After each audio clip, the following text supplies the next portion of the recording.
Navy said the USS Firebolt fired the warning shots after 3 fast attack guard vessels came within 68 yards, 62 meters of it and the U.S. Coast Guard patrol boat USCGC Baranoff.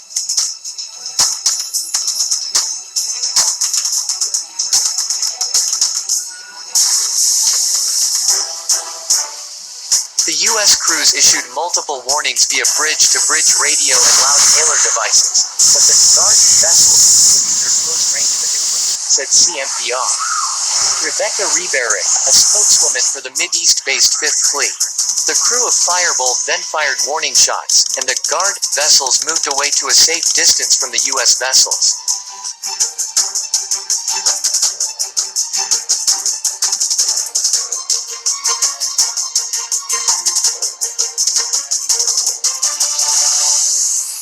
She called on the Guard to operate with due regard for the safety of all vessels as required by international law. U.S. naval forces continue to remain vigilant and are trained to act in a professional manner, while our commanding officers retain the inherent right to act in self-defense, she said.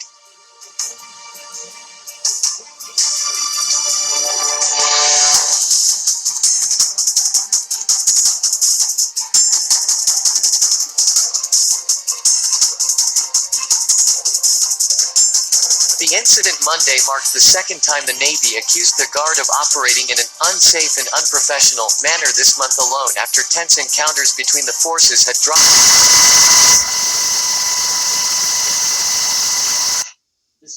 Alright, I'm going to pause it right there. So you can see that, it came close and they actually fired at the Iranian forces, alright, the IRGC. All right. So, hey, it's escalating, man, and we all know that there's still heat between NATO and Russia. Okay, and I'm hearing that they're trying to blame Russia for this cyber attack on this pipeline, and if that's so, then that's an act of war, and we can expect further conflict that can lead, to this final world's war, because the Lord's going to definitely stir up the Medes against Babylon, and this war is going to is definitely going to take place. It's imminent. Okay, and we know Russia got their allies, and America got its ally, which their own European allies. They don't really mess with the U.S. like that. When they look up, the only nation they're gonna see is still in their corner is Israel. So it's all taking place, man. All right, and let's go to the Apocrypha, and I believe there's also a conflict between Australia and China as well, where they're talking about a possible war. So, hey, the scriptures talk about the beginning of wars. Let's go to 2nd Ezra 16. 2nd Ezra 16 and 17 is what it says, woe is me, who shall deliver me in those days? The beginning of sorrows and great mournings, the beginning of famine and great death, the beginning of wars, and the power shall stand in fear, the beginning of evils. What shall I do when these evils shall come?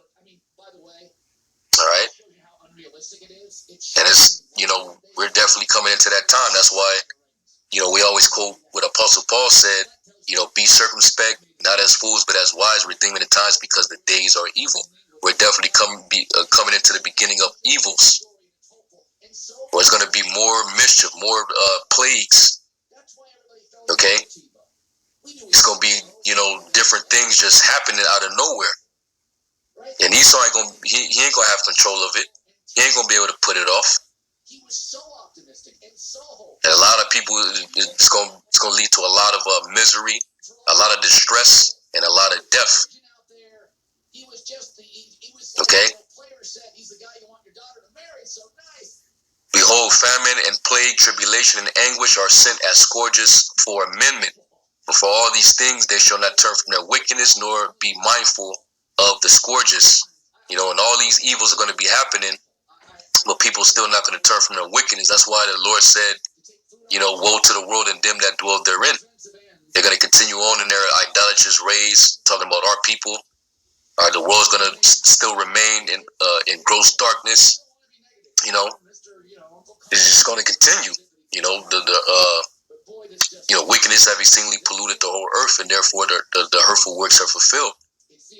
So the Lord's going to continue to, smack plagues, worldwide. All right, and just judge these people, man, all over the earth. It's going to be getting judged.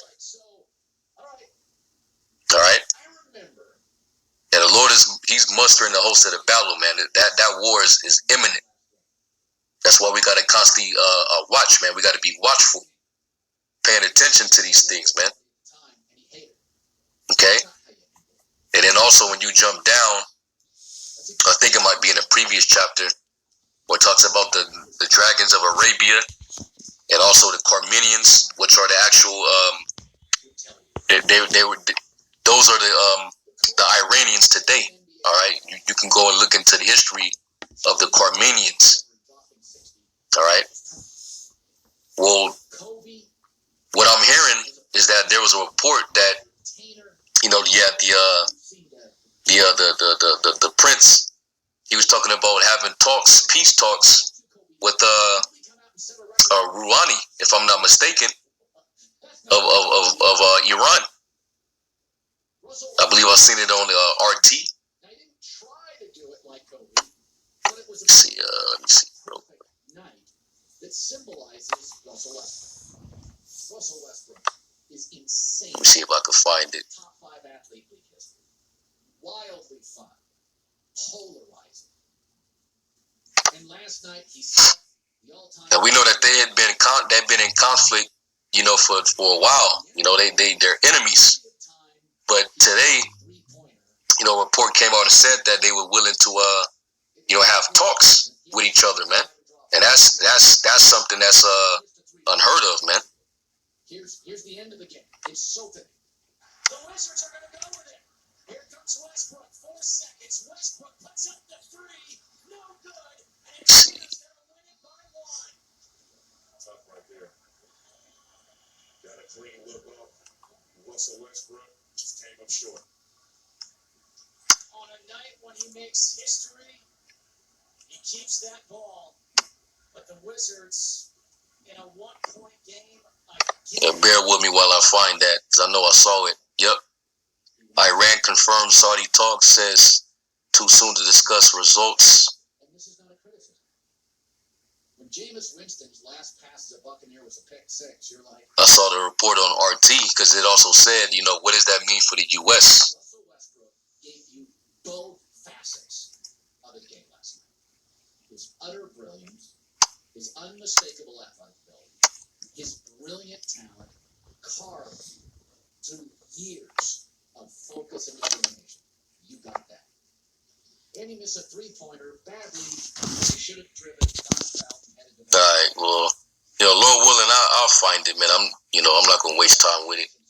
But yeah, man, that was another thing that I saw today, and it made me think about this prophecy here in 2nd Ezra 15. How the Lord is gonna, he's gonna, raise up the dragons of Arabia, which is Ishmael, right? Is 2nd Ezra 15:29.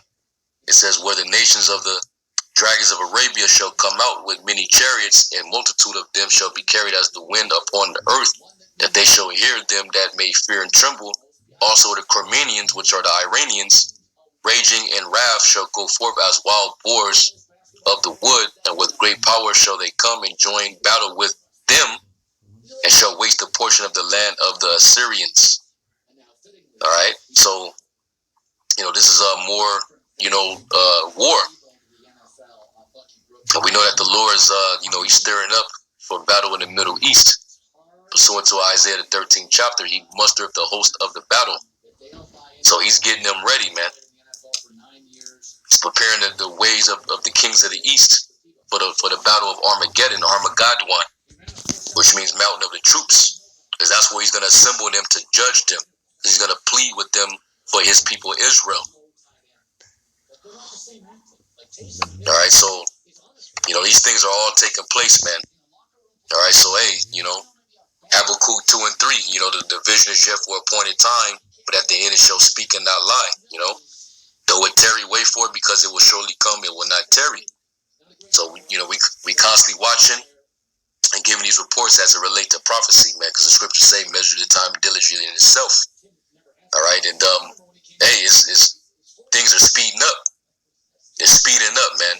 So, hey, let's continue to stay strong. Let's continue to pray for one another, and let's continue to watch, man, because we're in the last stretch.